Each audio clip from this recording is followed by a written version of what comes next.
Tuesday, July 20th. Please stand for our invocation led by Dr. Julius Bryant, Sweet Pilgrim Baptist Church, and remain standing for the Pledge of Allegiance.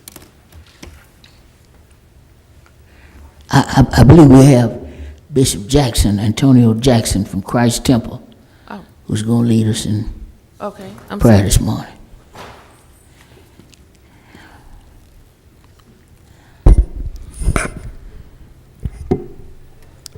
Let us pray. Eternal God, our Father, we thank you this morning for the privilege that you have afforded us to come together for this city council meeting.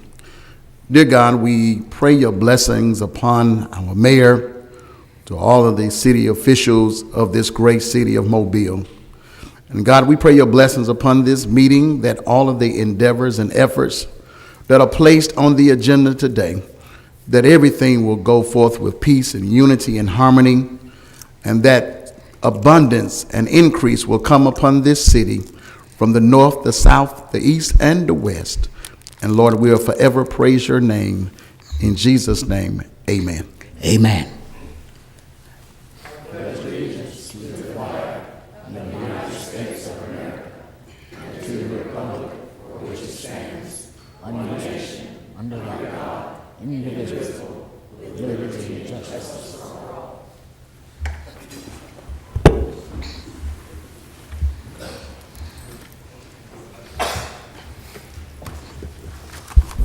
Roll call.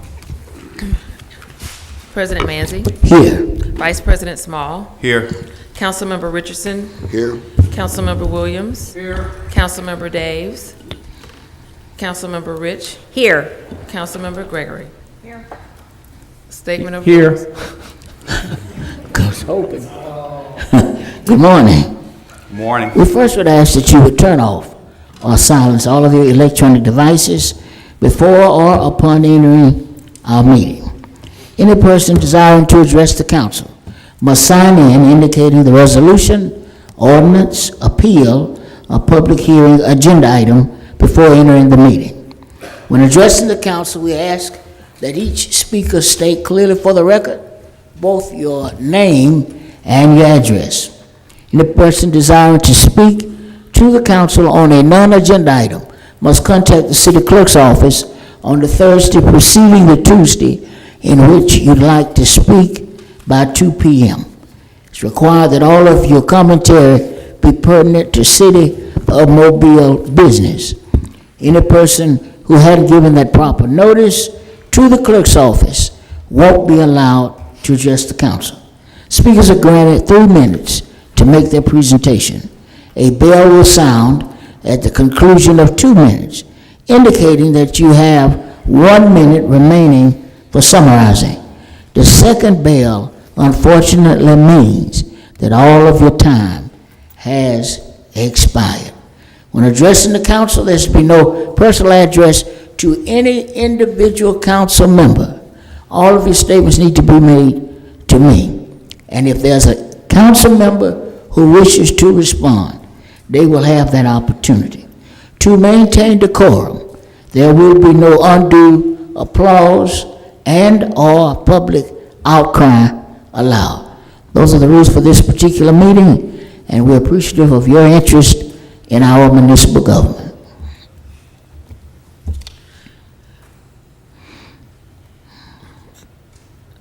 Communications from the mayor.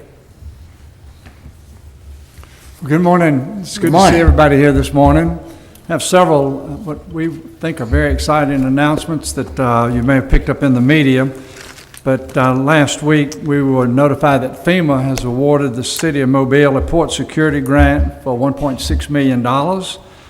We have some ideas on how it can be utilized, but we're actually awaiting the final guidance on how it will, can be specifically utilized. But that's a big boost for the cruise terminal and that part of our port. Also, we received notice that the Sanger Theater has received a grant of $1.2 million, and that it can be used for a number of ordinary and necessary expenditures. But in signing that document and approving it, I did notice there were 13 specific things that said we couldn't use it for, so more to follow on that. so that you, but at the end of the day, I think that is a positive reflection on our grants writing department headed by Laura Angle of what they're doing and finding money that the city of Mobile would not otherwise have. So thanks to Laura. Yesterday, late yesterday afternoon, we heard from Carnival that we will be starting to cruise again. The tentative date is October 21st. Joe Snowden, I think, deserves a lot of credit for that. He stays in constant connection with Carnival on an ongoing basis every week, and he's let them know that that our terminal is in great shape and we're ready to cruise, and that we're going to follow the guidelines that they're going to require. But also probably the last hurdle that we have there is signing a memorandum of agreement, but once that's done, from the city's perspective, we'll be ready to go. Last week, ADEM issued a stormwater permit to the city of Mobile. I'd remind those that don't remember back this far, but in 2013, upon being elected, the city of Mobile had been branded by ADEM as the how not to do things from a stormwater perspective. We were the poster child of this is what you don't do if you're a city. Well, we entered into a consent agreement and got a permit in 2014, brought everything in-house. That consent decree lasted to 2016. Our latest permit really is a clear indication that we are doing things properly from a stormwater perspective in the city. Keep in mind, though, that litter, which we consider as part of our stormwater deal, is not part of our permit, but we kind of incorporated that. And for those who were paying attention last week, we had a great rollout of a litter plan presented by Casey Calloway, and it's an all-in plan. And I'm real proud of the work that Casey did in pulling all the community groups together so that we will be working together, to clean up the city of Mobile. So thank you very much for that, Casey. We also were notified earlier, I guess toward the end of last week, that there was a fire at the recycling city in Escambia County, Florida. That's where our recycling materials go. So our recycling centers are now closed until further notice. Also, I hope that you picked up on a news conference last Friday with Commissioner Ludgood and the Mobile County Health Department talking about COVID. The numbers in COVID are spiking, much to, I think, everybody's not just say dismay, but hope that it would not be where we are. But it is very, very serious. I mean, all across the United States, we have athletes, we have rock stars, we have movie stars, we have physicians, we have elected officials asking people to please get their vaccine. And in the state of Alabama and the city of Mobile, we are woefully behind. And I would just encourage each one of you to take that responsibility upon yourself and use your influence to ask those who are not vaccinated to get vaccinated. It's hitting I would say our middle-aged and younger citizens harder than it is hitting the older citizens, because the older citizens, took the advice and got vaccinated. And what we're told about the vaccine at this point is that if you've been vaccinated and you contract the new Delta variant, then you're less likely to go to the hospital, okay? And you're certainly less likely to die from it. And so please take to heart and use your influence to convince people that we really do need to take the vaccine. Last week, this time last week, while pre-council meeting was going on, we were hurriedly making arrangements to go to the White House. Probably 8:30 last Tuesday morning, we got a phone call inviting me to attend a bipartisan meeting with President Biden and Vice President Harris, along with 5 mayors from across the country and 3 governors. The meeting was held in the Roosevelt Room, and it was very enjoyable, informative meeting. The president ran the meeting. And as he was going around the room, and the conversation was, kind of a back and forth conversation after he explained what the bipartisan infrastructure plan looked like and what he was asking of us. When he looked at me, he said, "Mayor, we appreciate what you're doing with the ARP plan." I was taken aback that his staff, who we had been in communication with, had briefed him on that. Now, I do know that the president, was briefed prior to going into any meeting, but for him to have made that comment, I was just, as I said, a little bit taken aback. But it gave me an opportunity to lead in about what the challenges are in the city of Mobile for our infrastructure, which are many. And anyway, what an honor to go to the White House to represent the city of Mobile, and further to be invited into the Oval Office.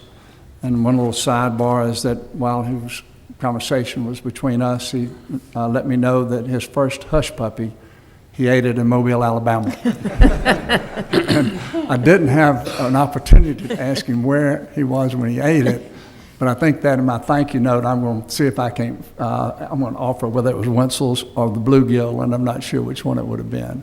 But anyway, again, a huge honor. The infrastructure plans for the nation, when we've specifically focused on hard infrastructure, the roads, the bridges, Wi-Fi, those types of things. So anyway, again, so that concludes my remarks, Mr. President. Thank you very much. Thank you, Mr. Mayor. Mr. President, Mr. Richardson. I would just like to say that I'm happy that Mayor Simpson took that trip to Washington to meet with the president, because many Southern mayors believe that President Biden is an illegal president. Oh, so what it says to me that our mayor believes he's legitimate, and we have accepted $58 million of rescue money from the Biden administration. I say let's rock and roll. I think it's great.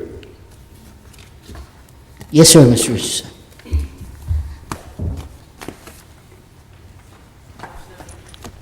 Adoption of the agenda. So moved. Second. Probably moved in second. Any discussion? If not, all in favor? Aye. Opposed? Agenda is adopted. Appeals, we have requests for a waiver of the noise ordinance on August the 1st in Municipal Park, August 7th in Pallister Place West, August 14th, James Sills Park, July 31st, Yorkshire Lane, and January 15th, 2022 in Cooper Riverside Park. So moved. Second. Properly moved in second. Any discussion? If not, all in favor? Aye. Opposed? Public hearings. Today is the public hearing to consider the vacation of a 7.5-foot drainage and utility easement in Mont Lamar Office Park subdivision. Is there anyone here that would like to speak during this particular public hearing? Yes, sir.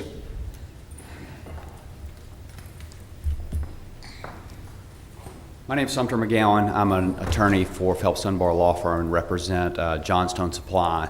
I am the petitioner of this petition to vacate the easement, and really want to give the council an opportunity to ask any questions. But otherwise, it's a vacation of an unused easement drawn into a plat in 1980 that's been unused for If you could, give us your name and address, please. I'm sorry, Sumter McGowan. Yes, sir. My address is 101 Dolphin Street, Suite 1000.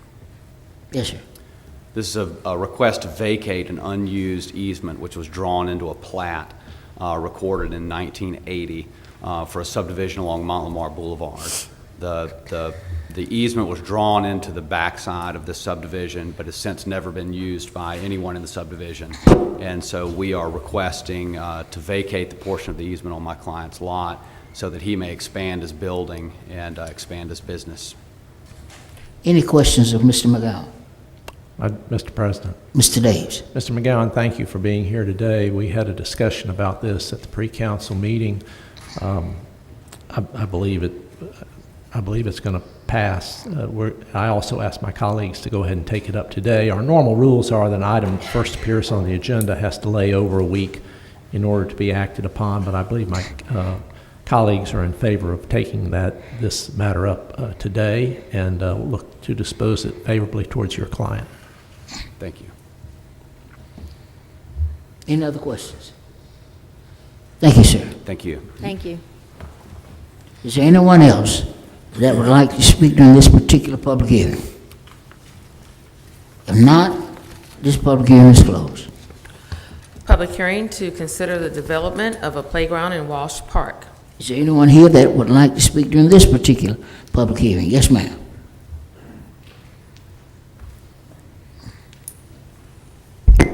Good morning. I'm Corey Hansen, the general manager of Fox 10, 1501 Satchel Page Drive. As a local TV station, it is incumbent upon us to make sure that we are giving back to the communities we serve, and that's why we are so excited about the Fox 10 Playground project. Earlier this year, we reached out to the City Parks and Recs Department, and they designated Walsh Park as the one that we could focus on to enhance and improve. And, we are honored to be able to continue the work that Councilman Small has already started in that area. So we have partnered with the United Way of Southwest Alabama, 3 local businesses, and Miracle Recreation Company to build the playground at the park where there is currently not one. It will take about 3 months for completion, and during that time, we are really going to be working with the neighborhood to engage them so they're invested and they have pride in ownership, and it really becomes something that they can really own and enjoy and create memories for moving forward. So we appreciate your time. We appreciate your consideration for this project. Mr. President, Mr. Vice President.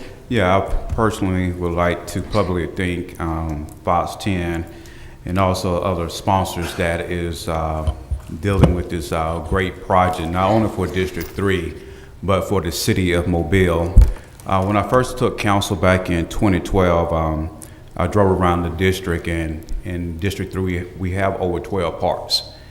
And with the CIP, each council district, gets $3 million. So with 12 parks plus Ann Street, Baltimore Street, your money is really thin.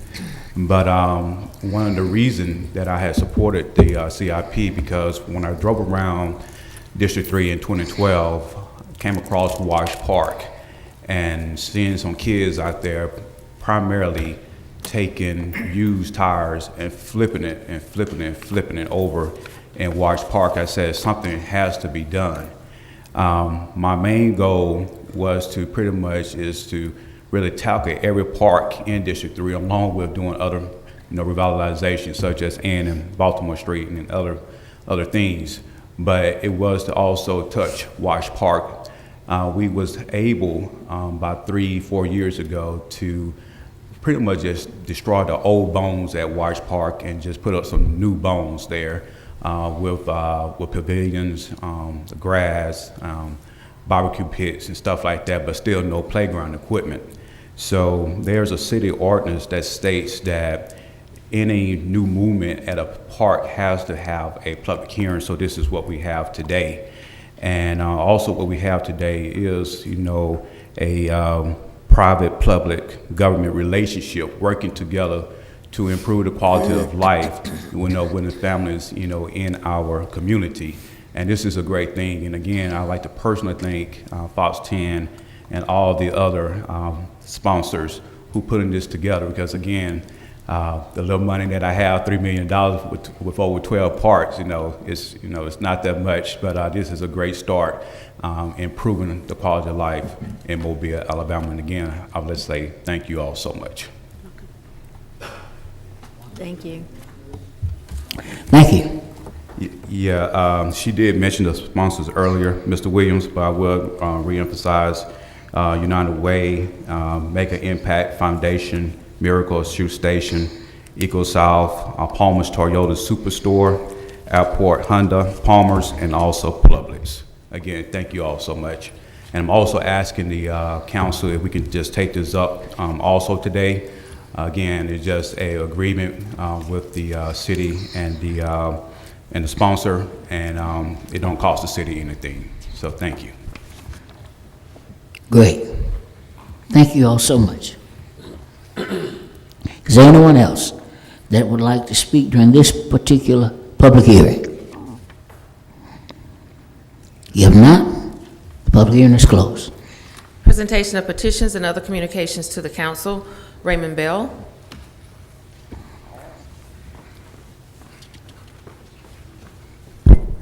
morning. Good morning. Raymond Bell, 11 North Union, not Union, I'm not there today. 11 North Water Street. I'm here on behalf of my client, the Mobile Sports and Entertainment Group. And when we were last before you, we promised to come and periodically provide a progress report and state of affairs at the Hank. Obviously, y'all went to a virtual forum and things were a little less than normal, so we haven't been back. But we decided we'd try to restart this to get in front of y'all to kind of let y'all know what's going on at the Hank.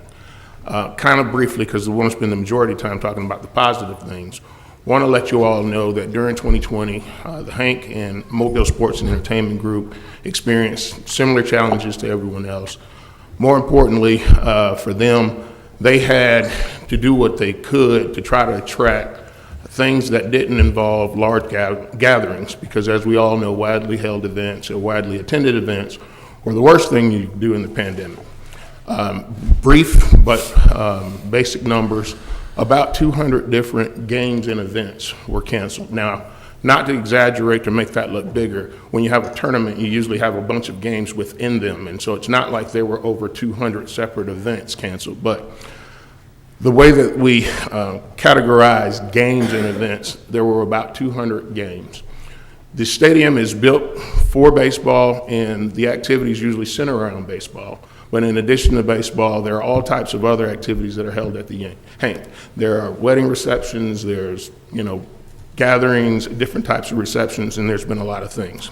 But moving on to 2021, we are off to a robust year that we never thought we would do emerging from a pandemic. We're happy to report that since January, there's been 61 high school baseball games played, 16 junior college games, and there's been 18 four-year college games. Those games have had participation from teams locally and all over the state, and even from some other southern cities. We also are looking to have a very robust summer. How much is left? 1 minute, all right, I can do that. All right, so for the rest of the summer, there's about another 80 games and other events coming. People are flocking to the Hank because they're looking for things to do. We really appreciate the opportunity to operate the Hank. We feel that it is a valuable asset to the city.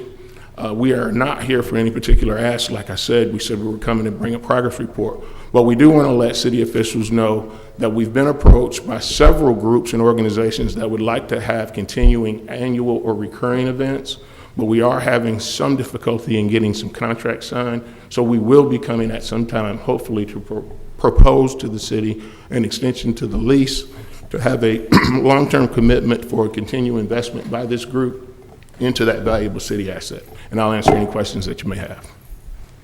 Any questions of Mr. Bell? Mr. President, Mr. Williams? I know that John's going to join us in a little bit. He may be able to further address it, but how does this compare to the number of games? Sounds to me like more than the pros would play if the semi-pro team was here.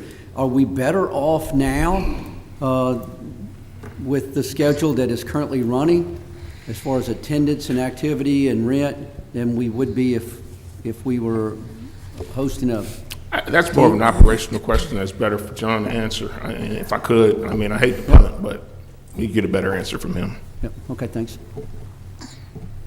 Any other questions of Mr. Bell? Thank you so much. Thank you all. Thank you.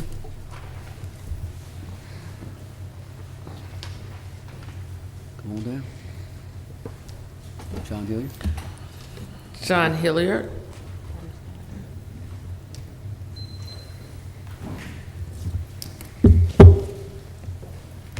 John Hilliard, 755 Bowling Brothers Boulevard, Mobile, Alabama.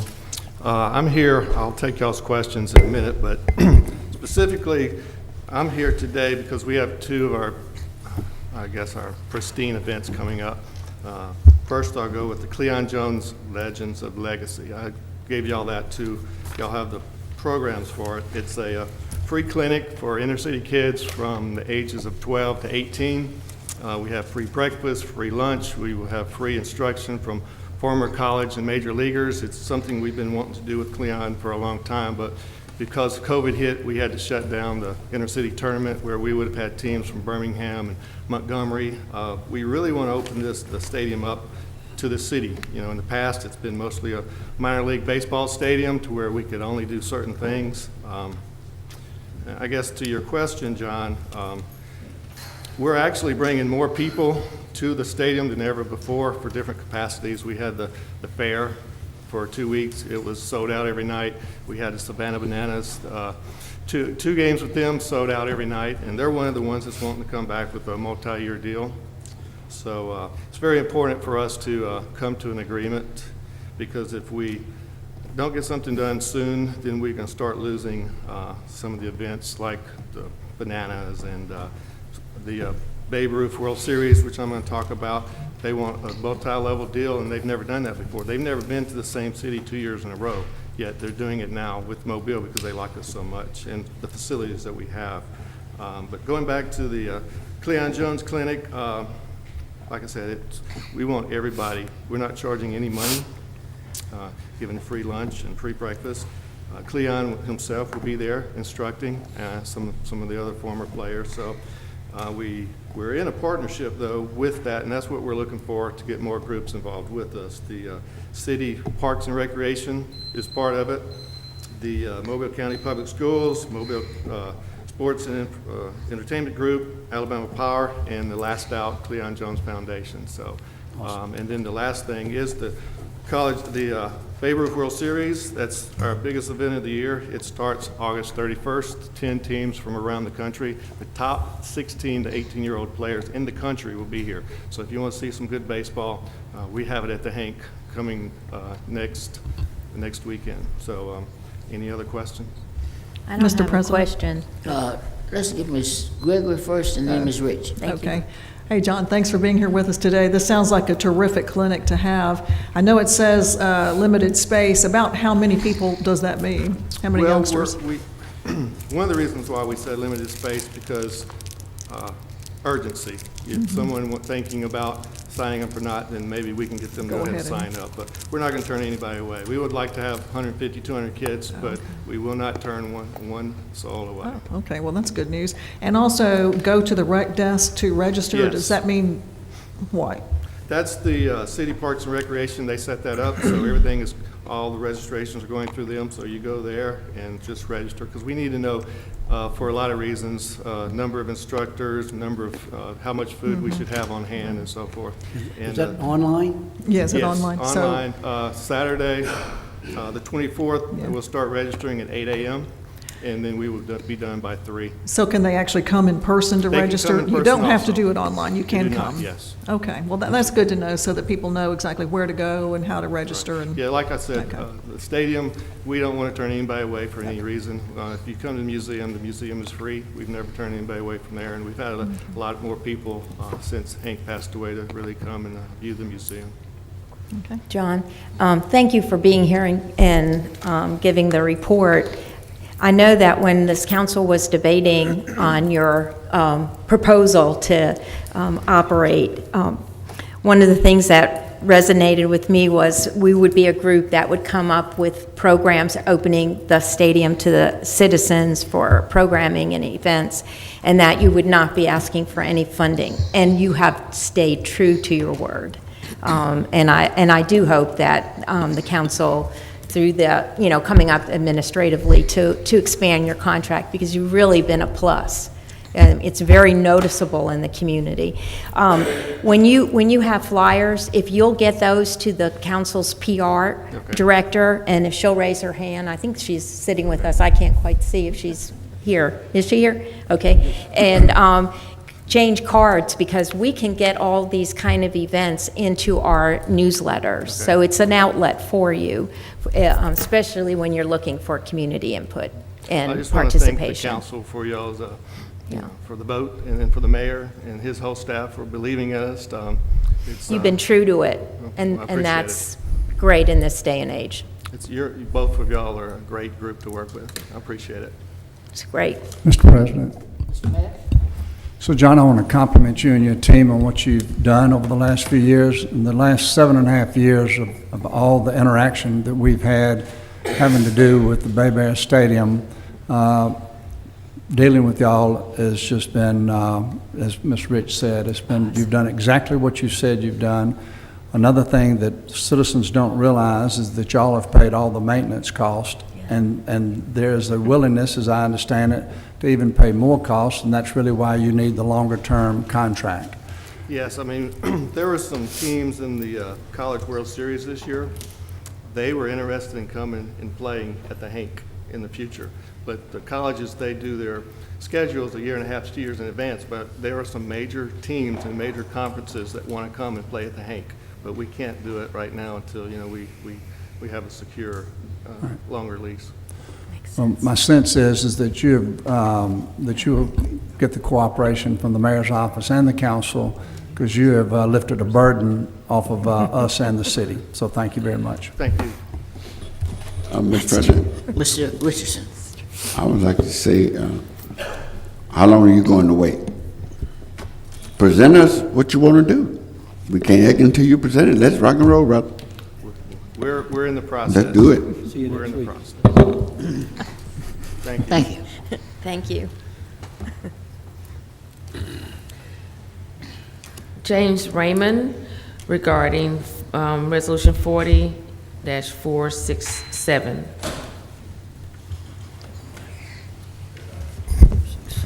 My name is Jim Raymond. I'm at 2118 Barron Place.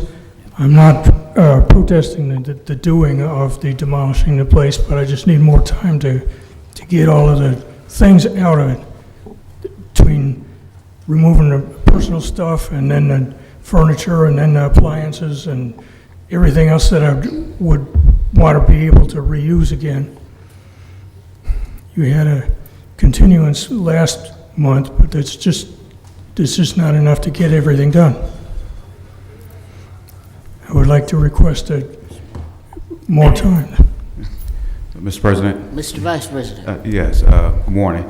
You asking the council for more time to get your furniture out the house? Yes, everything out of the house. I would like to rebuild, and I'd like to reuse a lot of the stuff that I take out. Okay.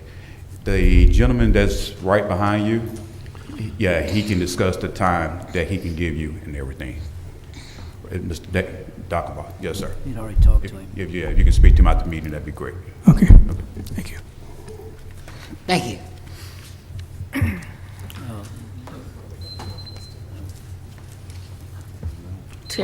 Terry Mitchell regarding 03548. Hi, thank you for considering a proposal to form a committee to look into the animal problems in this city. I really appreciate it. I think it's the best way forward. Excuse me. Oh, Terry Mitchell. Yes, ma'am. 117 West Halley Court, sorry. There we go. Anyway, and I trust that the committee will consult with both stakeholders and professionals and put before the city some options that the city can pursue to make the animal situation in the city better. I suggest that the committee not be composed of more than 5 members for expediency, and possibly put a 30-day deadline on it to make significant progress. Thank you. Yes, ma'am. That's it. All right. Carol Hunter regarding 21566.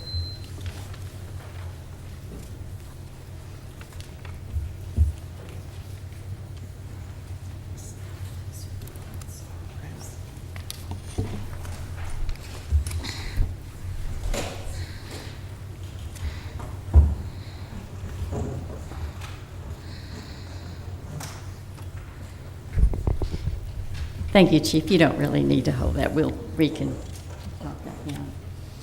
I've got a smaller version that's being handed out now. I'm Carol Hunter with the Downtown Parks Conservancy, 261 Dauphin Street. And the proposal that's on the agenda today for the first read creates the public-private partnership that will allow the Downtown Parks Conservancy to manage the project on behalf of the city. This first phase is the removal, the restoration of the fountain, the rebuilding of the basin, and some of the interior portions of the park, that central plaza there.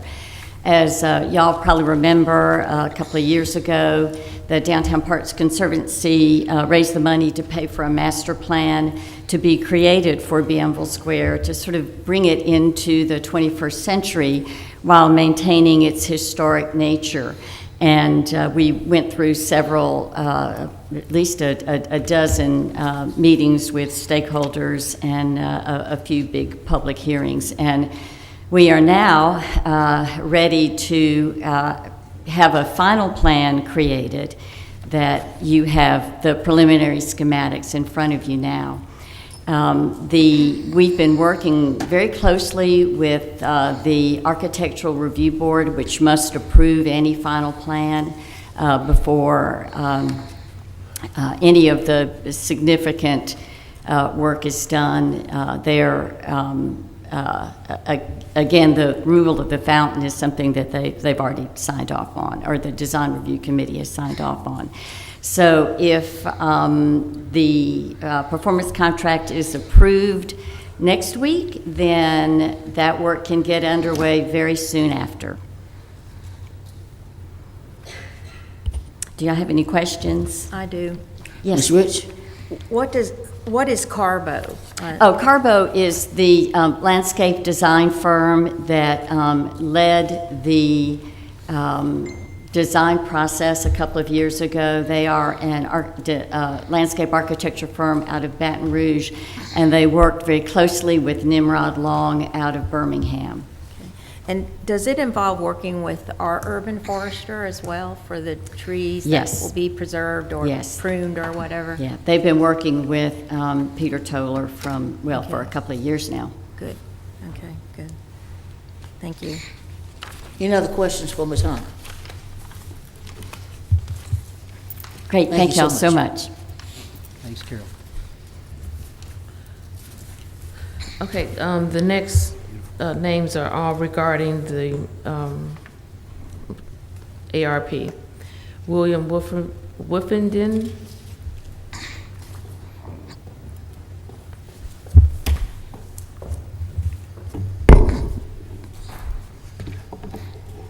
Thank you, Mayor Simpson and City Council members for hearing my concerns today. My name is William Wolfenden. I am 13 years old.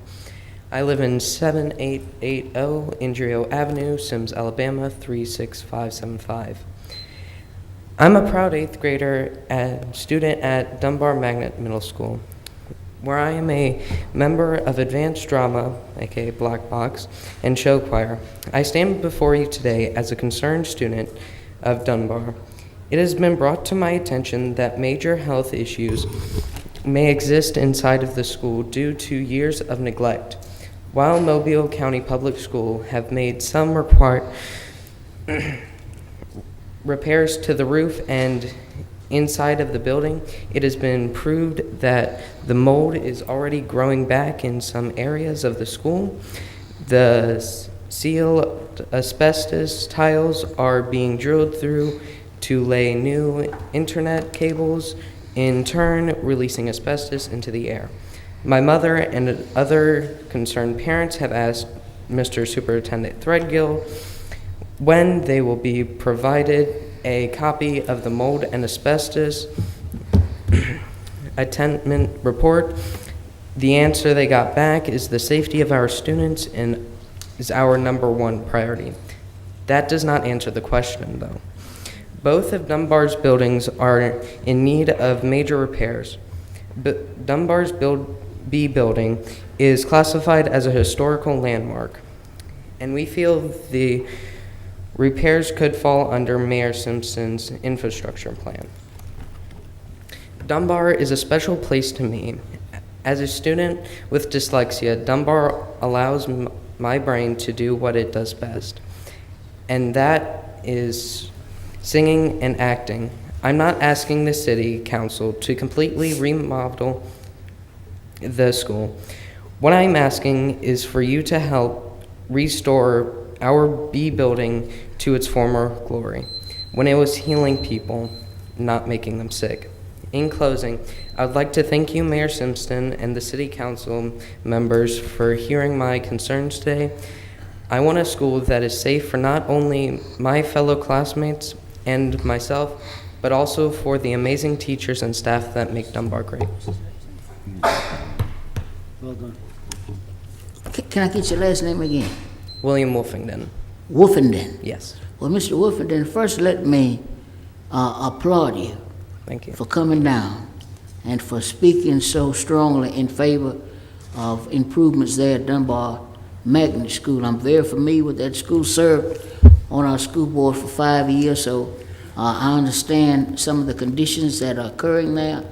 Have been briefed on some of the renovations, and appreciate wholeheartedly you coming before us and speaking so forcefully and without any, it appears to be any nervousness about the concerns there in the B building. You've mentioned the right people, Superintendent Threadgill, Commissioner Sherry McDade. Those are persons that are directly responsible for the upkeep of those buildings. Have you had an opportunity to speak to the superintendent or the school board directly about your concerns? No, sir. Now, they do have open meetings, and unlike ours, I think they typically meet in the evening time. I think they would be just as impressed with your presentation out on Schillinger Road. Go and let all the school board commissioners know what your concern as a student truly is.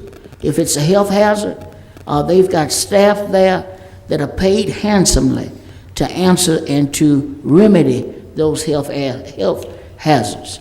And so, while I know we appreciate you coming here to us, and I'm sure the mayor is listening as we're putting plans together for this AFP money, I think it's also imperative that you sign in and speak before the school board to let them know that one of their prior schools, which is Dunbar Magnet School, has those concerns. You could almost get a script of what you read to us today and go word for word. And I think they would be just as impressed as I know I am in what you had to say relative to your concerns at Dunbar School. Thank you, sir. And if I can provide you with any information, I'll make certain that we get you a card. So if I can connect you with Commissioner McDade or the president of the school board or the superintendent, we don't mind doing that at all. Okay. Thank you. Yes, sir. Mr. President, Mr. Richardson. I believe that you are making your move at the right time. The federal government is giving away billions of rescue money, American rescue money, and the school board is receiving rescue funds. And you just told us y'all need to be rescued. Yes, You sir. just so I would take this same presentation that you gave to us, address it to the superintendent, and ask him, can he use some of the rescue funds to rescue the students at Dunbar School? Yes, sir. Sometimes you just got to take a bold step. So I was saying that because, see, we don't have schools. So not only do we have county schools, but they have county elected officials, and then for the school system, and then they selected them a superintendent. So that's a whole different body of elected officials. I would start with the superintendent. I would address this same. I commend you. You put together a great presentation. And if we had schools, I would be voting to give the money to fix that. We don't have schools. I would send that straight to the superintendent. And I don't think you're going to fail. Yes, sir. Thank you. Okay. Thank you for your Yes, sir. time. Thank you for coming down today. Keep Thank up the good you. work. Yes, sir. Yes, sir.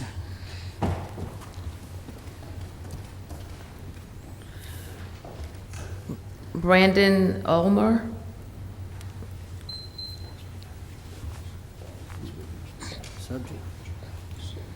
Subject, Lisa? Oh, it's the same Same, ARP. all of them are. Yes, Okay, I didn't the read that. remaining are I did hear ARP. that. I did hear that, sorry. Good morning. My name is Brandon Ulmer, and my office is at 2200 Perimeter Road in Berkeley Field. I'm here today representing Project Thrive. As you well know, the American Rescue Plan committed $1.9 trillion in relief funds in the wake of COVID-19, and within that plan was $350 billion in flexible state, local fiscal recovery funds. The Treasury guidance for this act specifically allows these funds to be used for a wide range of public safety initiatives. Project Thrive is a public safety initiative. Project Thrive was created to foster community health and mental well-being through education, resources, and our network of both governmental and private sector partners. We aim to increase awareness on effects of trauma as well as provide assistance necessary to direct and indirect victims of trauma. According to that same Treasury guidance, some allocation appropriate examples of this funding include evidence-based practices like street outreach, violence interrupters, and hospital-based intervention models with wraparound services like behavioral therapy, trauma recovery, job training, education, and housing and relocation services. Unfortunately, I can only scratch the surface in 3 minutes, but since its organization, Project Thrive has accomplished a multitude of feats. Thrive has attracted the membership of 39 agencies and businesses, and these partners meet monthly, and the membership is growing. Thrive has worked to train MPD officers on trauma, adolescent behavior, and self-care. Thrive has created Victim Services Unit within the MPD that's equipped with 3 victims advocates. Thrive has distributed a webinar on trauma and opioid abuse. Thrive has even helped bring Alabama into the 21st century by helping pass House Bill 288, the bill that made it mandatory for non-accidental penetrating wounds to be reported to law enforcement in hopes of reducing retaliation-related crimes. Thrive also has tremendous plans for the future, including the creation of community advisory boards in all districts, developing a multi-agency resource center, and turning the month of May into Trauma Awareness Month in the County of Mobile. The accomplishments and direction of Project Thrive are not only in direct line with the intended use of the fiscal recovery funds, but were accomplishments that were achieved without any funding whatsoever. Imagine what we could accomplish with your support. Members of the council, at a time when gun violence and opioid abuse are widespread in our community, I urge your consideration today for Project Thrive to steward a portion of these funds in the best interest of our community. We believe that together we can identify issues at their root, we can discuss inclusive and mutually beneficial solutions, and we can work to implement those solutions that will yield much needed results. I appreciate your time. Do you have any questions? I don't have a question. Ms. Richards and Ms. Gregory. Thank you.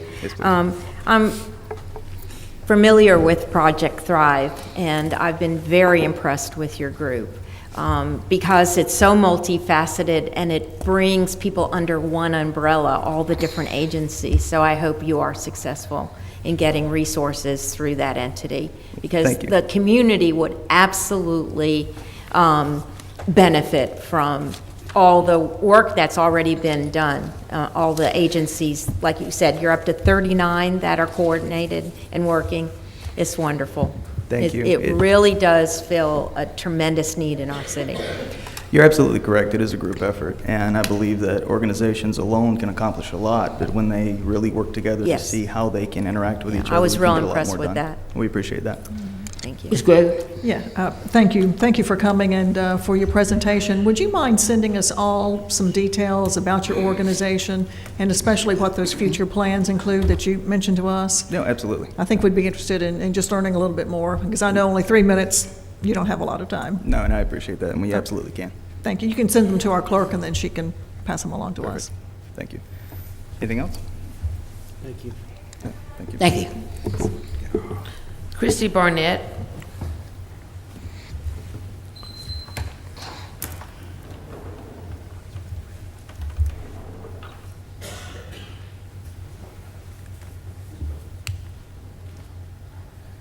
Good morning. My name is Christy Barnett, and I'm here to address is 500 St. Anthony Street of Dunbar Magnet School.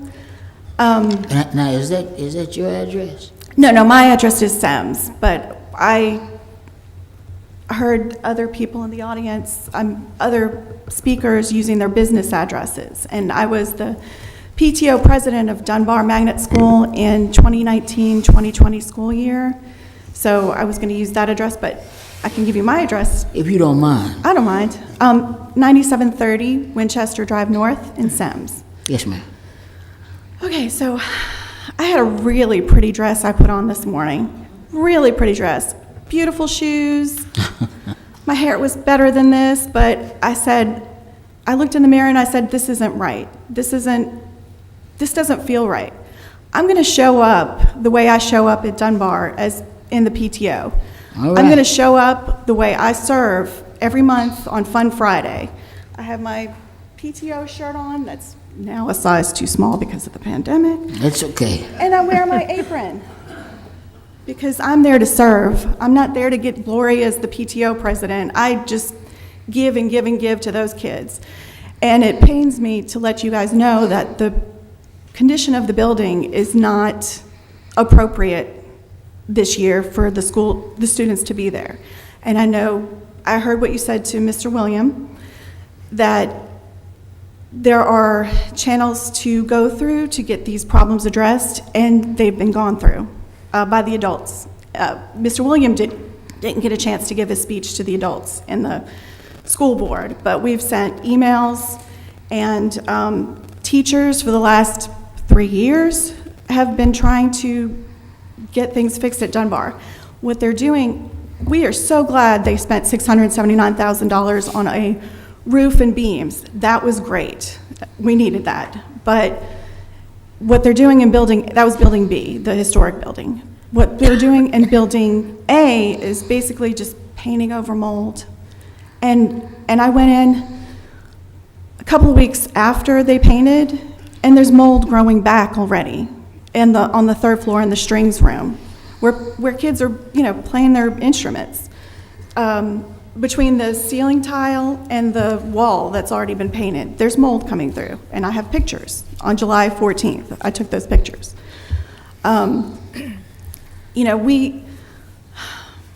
The reason why I'm addressing you all is because, is that my turn? Okay. Is because I went to a magnet school, and it was very important for my kids to go to a magnet school. And if you turn to the mission statement of the magnet schools, the first page is one of the 2 top mission statements of the magnet schools is desegregation. And this, I feel, is a legacy connected to our city that we need to address this as if the mission of our magnet schools is desegregation, and most of our schools are segregated still in the city by neighborhood, then we need to treat those magnet schools as something special. My kids get to interact with diverse people in magnet school, and I just feel like you all addressing it is addressing the legacy of the city. So what we're asking from you is possibly money through the infrastructure bill but mostly advocacy with the school board. Because we have gone through channels and we're getting vague answers. Was that my time? Okay. Let me ask you, have you, as you made a presentation here, have you signed in to address the entire school board concerning your issues there at Dunbar? Because we're just beginning to realize the urgency of this situation, our secretary is going in there tomorrow. Ms. Norman is going to be in that building tomorrow. We have just gathered, we thought for the last year and a half they were fixing the building. No. So That didn't quite my question. No, I The haven't. question is, Not yet. I haven't had the opportunity yet. Let me tell you, that's going to be integral. Don't get me wrong, we hear you. Yeah. And if we had a financial magic wand, we'd wave it and fix every issue at Dunbar, not only at Dunbar, Williamson, and all the other schools in my district and across Mobile County. And then we'd fix our rec centers and the drainage in all of our streets. And we'd put shot splatter everywhere across the city so that we know where all this, my point is, as Councilman Richardson referred earlier, all of us as governmental entities will have access to extra resources. It's important, just as we're hearing what you have to say concerning the condition of Dunbar, that the custodians of that building are the commissioners of the Mobile County Public School Board. They hire and fire a superintendent who runs the day-to-day operations of the system.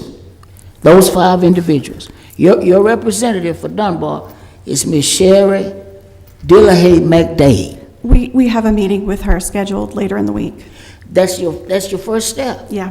Now it'll get you some, hopefully, it'll get you some press by being here today, because that's always a motivator in some instances. But the first and biggest step you can make is making this impassioned plea. And I will pick this young man up and make sure he goes before, because he's going to be the headliner. Let him go first, because he's an actual student and he hit a home run. If you follow up with this parental passion, I believe they will hear your plea and your hue and cry and respond to it. I know everybody over there, they have a heart for children. They have a heart for young people. They're there for the right reasons. If what's going on now is not enough to solve the problem, they have a facilities division that, again, is paid handsomely to solve those issues. They have the biggest governmental budget in South Alabama. It dwarfs the city combined. It dwarfs the counties. You could add the city, the county, and any other government's budget all together, and it won't be as much as the school boards. Every time we do an economic development project, the only taxes that aren't abated are the taxes paid to the school system. That's how they build their shiny new buildings and make these additions and add these new beams and structures that you were just referencing. You need to drill this home with them first. I think what you all have said to us, we've been a good rehearsal, but the lights, camera, action is before the school board to let them know that something is amiss there at Dunbar School. Thank you. Yes, ma'am. And Mr. President? Mr. Vice President. I'd also like to add, too, that, we're not passing the buck either. The school board also have received ARP money also. And possibility that they might already, took some money out and may have put towards that, the roof and et cetera at Dunbar Middle School. So as our president stated, please talk to the school board, because it might be already in the works. And Ms. McAvoy, if you could, at your earliest convenience, draft a letter letting all of the commissioners and the superintendent know that we were visited by this great student and this impassioned parent today concerning the conditions at Dunbar, and that we would like to be kept apprised of any developments as it would be to getting those issues resolved. Thank you so much. Mr. President? Mr. Woods. So I want to at least allow a speaker to have 2 points of clarity. Number one, I know that both mentioned asking you for ARP funds for infrastructure issues dealing with the schools. That is not a possibility. I just want to make that clear. One is because the city neither owns, operates, or governs the schools. And then two, just in general, the infrastructure for ARP is very limited, only limited to drainage. It wouldn't go into a school even if the city did own it and have some governing authority. So neither the city council nor the mayor's office can enter into that type of help. Just want to make that clear. Thank you, Mr. Woods. And thank both of you for coming down today. Sheila Osborne.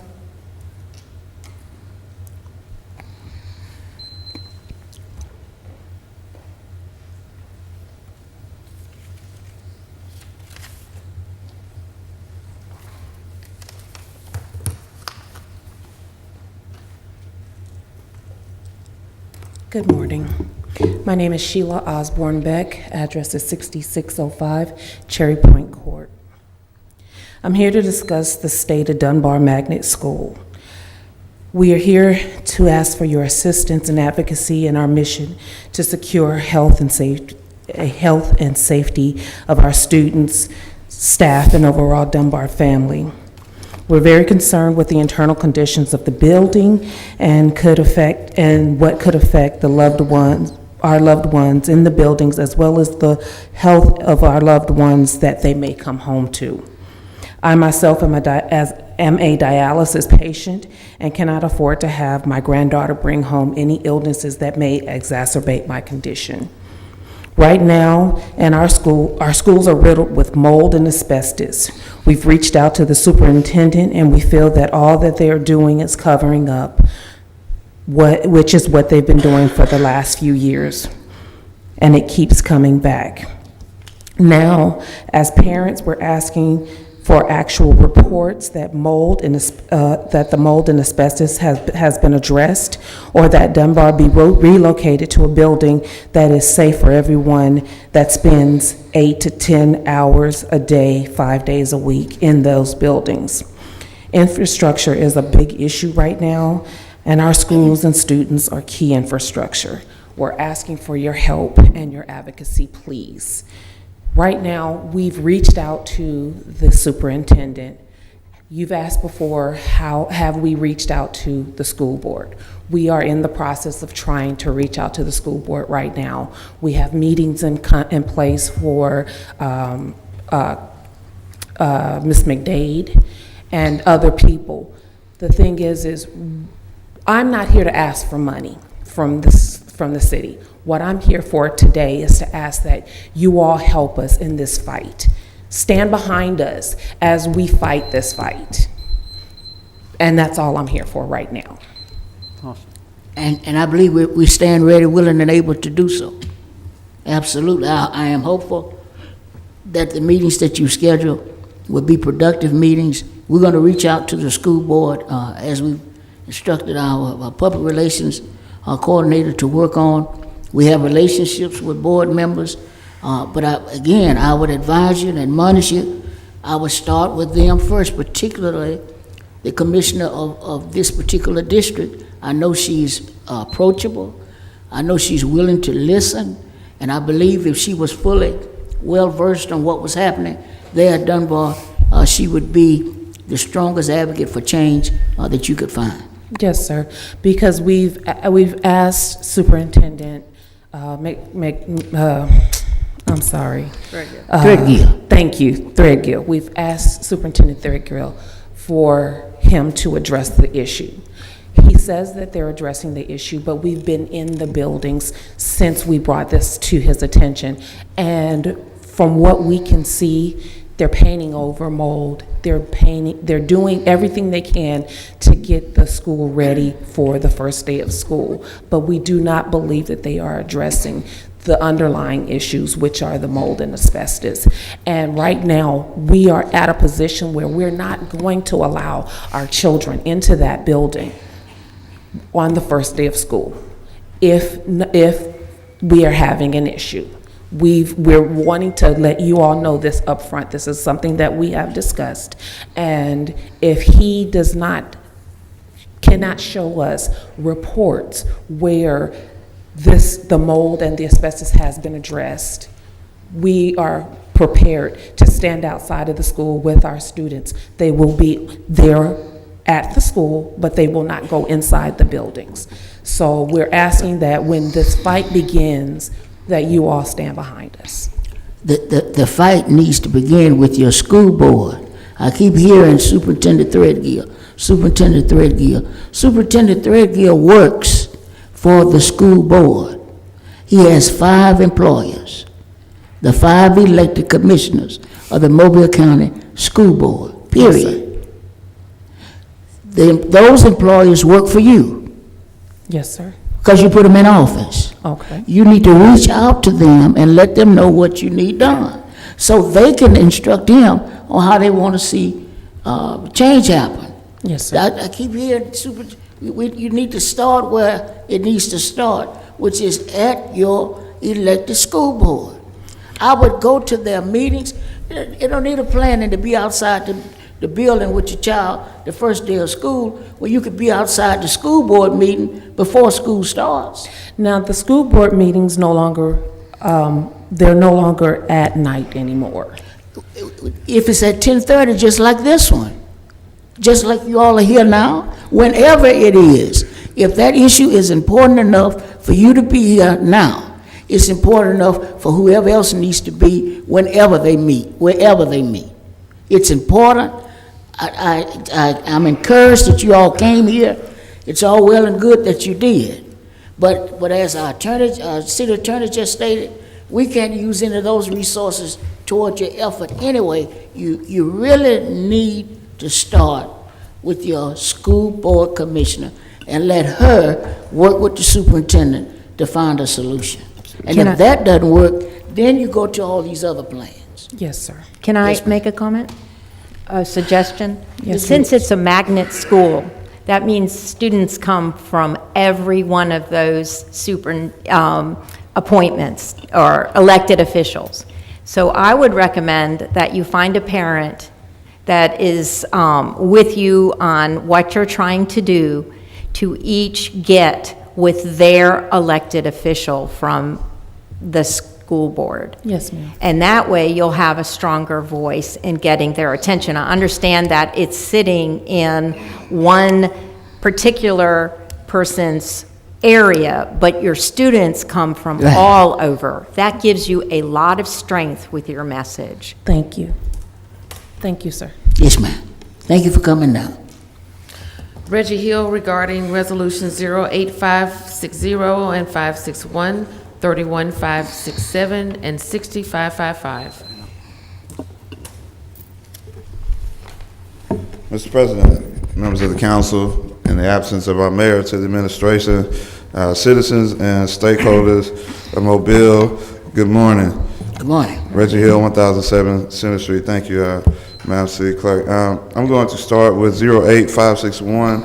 I want to express my appreciation for the administration coming down and specifying that these poles would be for the downtown area, but there was something that struck me a little different. They said that some of this was going back into an inventory or stock of some such, and then those who occupy businesses in this area would purchase them. So I want to know if this is a requirement for those businesses who are in that area, if they're a part of this transitional makeup with these lighting poles, if they have to purchase them, is there's a price that's specified on it. We see the $73,000 in the line item, but I think that's for the entire pool of these poles. So there can be some specificity on that. I appreciate that from the administration.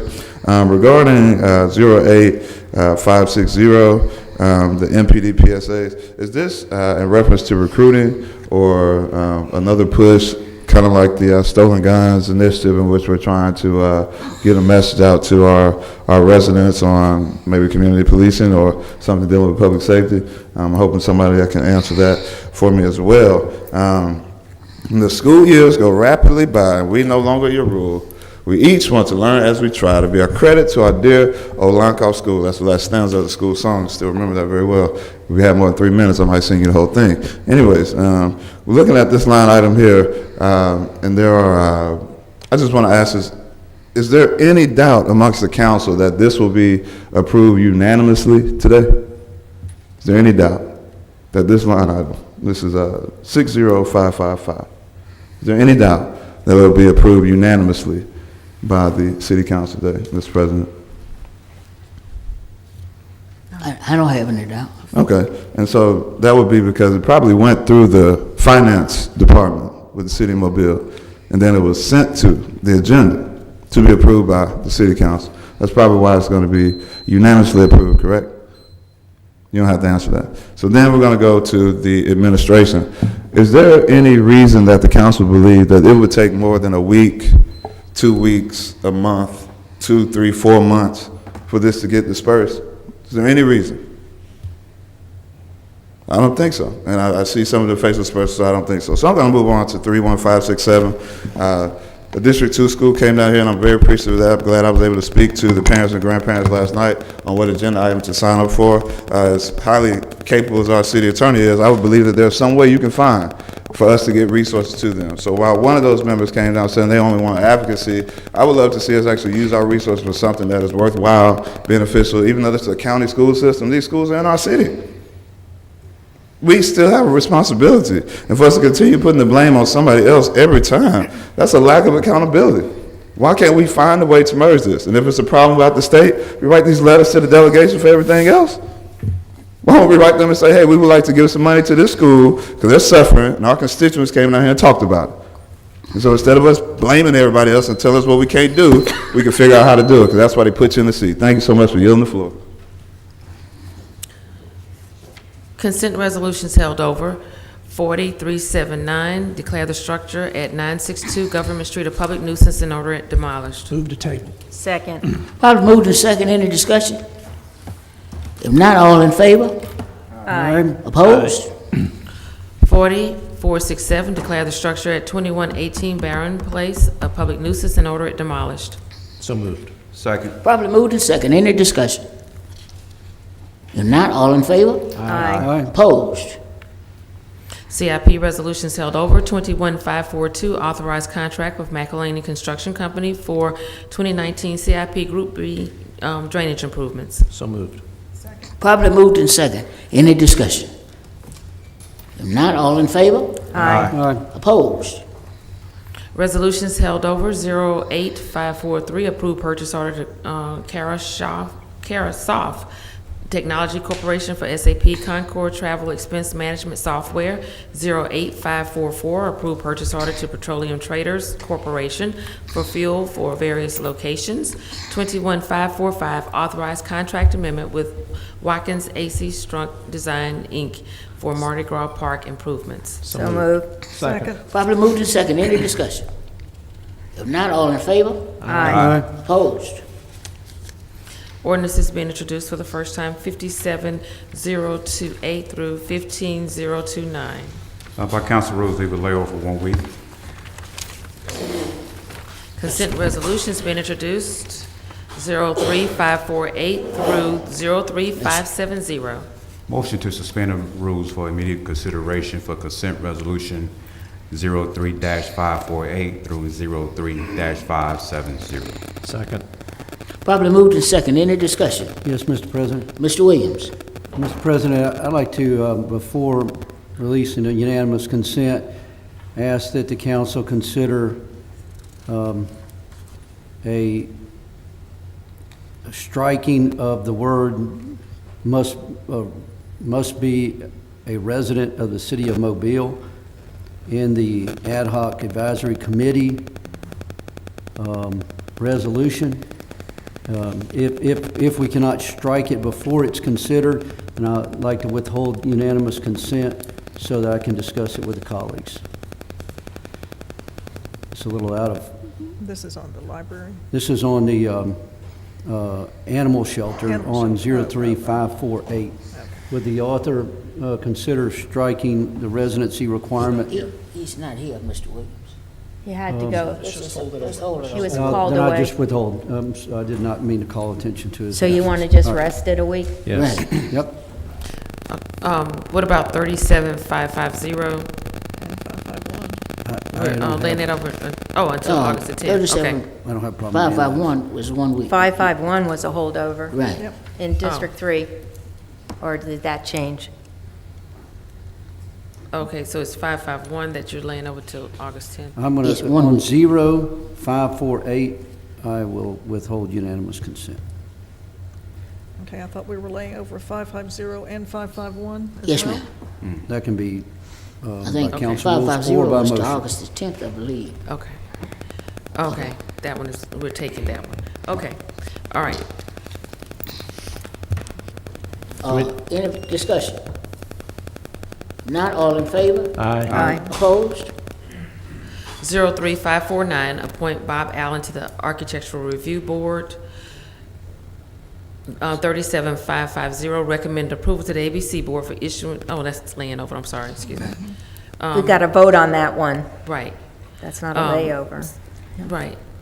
So 58552, declare weeds noxious weedling group 1616. 58553, assess cost for removal of weeds, repeat weedling group 44. 6554, 555, 556, and 557 are determining appropriations to the Dearborn YMCA, W.H. Linecoff Elementary School, Gulf Coast Ethnic and Heritage Jazz Festival Productions, Inc., and C.F. Viger High School serves a public purpose and approved payment. 21569, authorized contracts with absentee election workers. 03570, reappoint William Rooks to the Mobile Historic Development Commission. So moved. Second. Properly moved and second. Any discussion? If not, all in favor? Aye. Opposed? 37550, recommend approval to the ABC Board for issuance of a retail liquor Class 1 license for Canary Bar on Jackson Street. Move to lay over to August 10th. Second. Properly moved and second. Any discussion? If not, all in favor? Aye. Opposed? CIP resolutions being introduced, 08558. By council rule, this will lay over 1 week. Resolutions being introduced for the first time, 01559 through 47568. Motion to suspend the rules for immediate consideration for resolution 0-01-559 and 47-568. Second. And the rest will lay over for 1 week. Second. Probably moved to second. Any discussion? If not, all in favor? Aye. Opposed? 01559, authorize agreement with Make an Impact Foundation for Playground in Walsh Park, and 47568, assent to the vacation of a drainage and utility easement in Mont-Lamar Office Park. So moved. Second. Probably moved in second. Any discussion? If not, all in favor? Aye. Opposed? Announcements. Mr. Vice President. Thank you, Mr. President. On this evening, Parks and Rec will be hosting the Follow the Food Truck at Arlington Park, which is located on Broad Street in the Brooklyn Field area. This would take place from 4 p.m. until 9 p.m. There at Arlington Park this evening. There will be great food, DJ, trivia games, activities, and fun. Again, this would take place on today at the Arlington Park, where there would be several food trucks there on hand for the citizens could enjoy.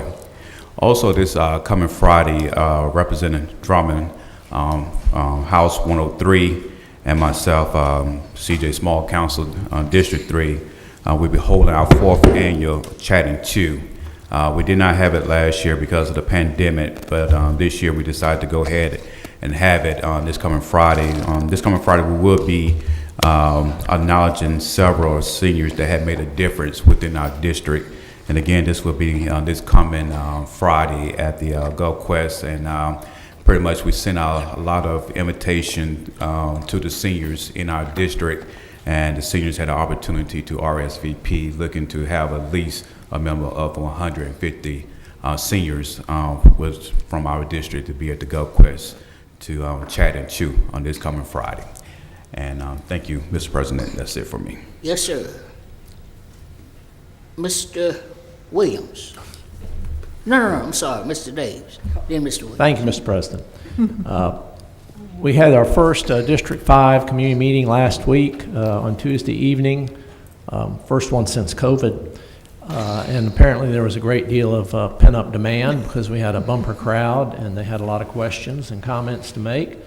I want to thank Mayor Stimpson and Public Safety Director Batiste and Public Services Director DeLapp for being there.